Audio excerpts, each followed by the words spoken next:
जब मैं घर से गुस्से में बड़बड़ाते हुए निकल आया था और बस स्टैंड की तरफ आगे बढ़ने लगा। मैं मन ही मन बड़बड़ा रहा था। पता नहीं कितने पैसे छुपा के रखे हैं, लेकिन मेरे लिए एक बाइक नहीं ले सकते। अब मैं यहाँ से चला जाऊँगा और तब तक वापस नहीं आऊँगा जब तक मैं खुद के पैसों से बाइक नहीं खरीद लेता। इतना सोच ही रहा था, तभी मेरे पैर में मुझे कुछ चुभने का एहसास हुआ।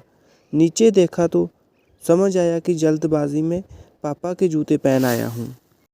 उन जूतों में कील उभरी हुई थी जो मेरे पैर में बार बार घाव किए जा रही थी।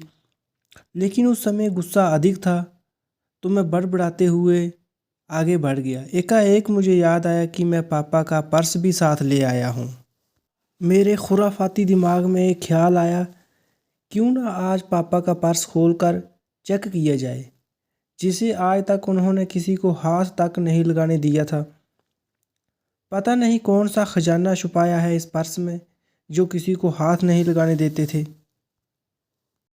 जब मैंने पापा का वह पुराना पर्स खोल कर देखा तो उसमें पैसे तो नहीं मिले, लेकिन पैसों की जगह पर एक डायरी रखी हुई थी।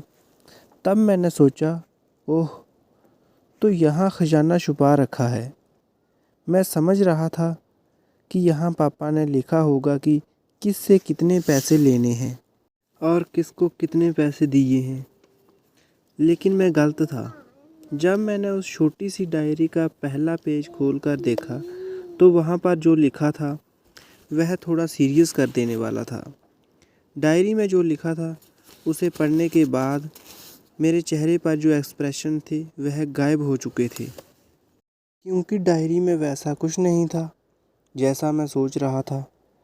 वहाँ पर उन पैसों का हिसाब लिखा हुआ था जो अलग अलग कामों के लिए अलग अलग लोगों से उधार लिए गए थे। उस लिस्ट में कंप्यूटर के नाम पर भी पैसे लिए गए थे। कुछ यूँ लिखा था, 50,000 बेटे के कंप्यूटर के लिए। यह वही कंप्यूटर था जिसे मैं आज तक यूज़ कर रहा हूँ, लेकिन मुझे यह पता नहीं था उस कंप्यूटर को ख़रीदने के लिए पैसे कहाँ से आए थे। लेकिन आज पता चल रहा था। मुझे आज भी याद है जब मैंने पहली बार कैमरे के लिए ज़िद की थी, जो मेरे पापा ने मुझे 2 हफ्ते बाद मेरे बर्थडे पर ला कर दिया था, जिसे देखकर मैं बहुत खुश हुआ था। और मुझे खुश देखकर मुझसे कहीं ज़्यादा अगर कोई खुश था तो वह थे पापा। चेहरे से गुस्सा एकदम गायब हो चुका था। जब मैंने आगे का पन्ना पलटा तो वहाँ पर कुछ विशेज़ लिखी हुई थी। पहली जो विश थी उसमें जो लिखा हुआ था, अच्छे जूते पहनना। यह बात मेरी कुछ समझ नहीं आई। मेरा पाँव अचानक सड़क पर भरे हुए पानी पर जा पड़ा और तभी मेरे पाँव में कुछ गीलापन होने का एहसास हुआ। जब मैंने जूता उतार कर देखा तो उसका तला टूटा हुआ था। यह देखकर मुझे डायरी में लिखी बात याद आ गई। तभी मुझे माँ पापा की कही बातें भी याद आ रही थी कि कैसे माँ जब कहा करती थी पापा से, अब तो जूते पुराने हो गए हैं, नए ले लीजिए, तो पापा अक्सर यह कहकर टाल दिया करते थे, जूते अभी और चलेंगे, अभी कुछ दिन पहले तो लिए थे। मुझे आज समझ आ रहा था कि कितने दिन और चलेंगे। साथ ही साथ यह भी समझ आ रहा था कि पापा पर्स को क्यों छुपा कर रखते थे।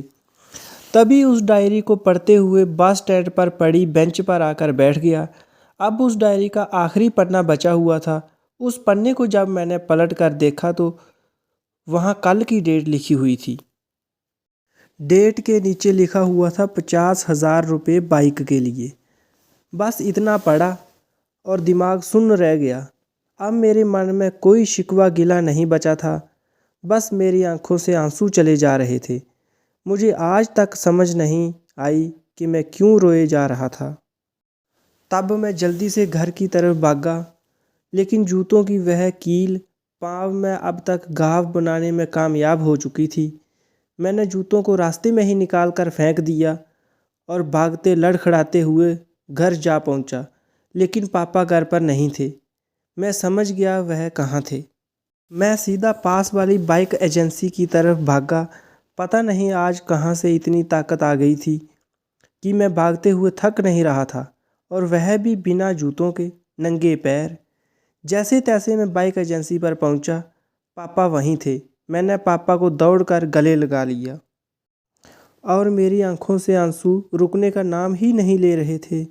पापा को समझ नहीं पा रहे थे आखिर हो क्या रहा है, मैं क्यों रो रहा हूँ। मैंने पापा से कहा, पापा मुझे मोटरसाइकिल नहीं चाहिए, आप अपने लिए जूते ले लीजिए। अब आज से मैं जो भी करूँगा अपनी मेहनत से अपने बलबूते पर पढ़कर करूँगा।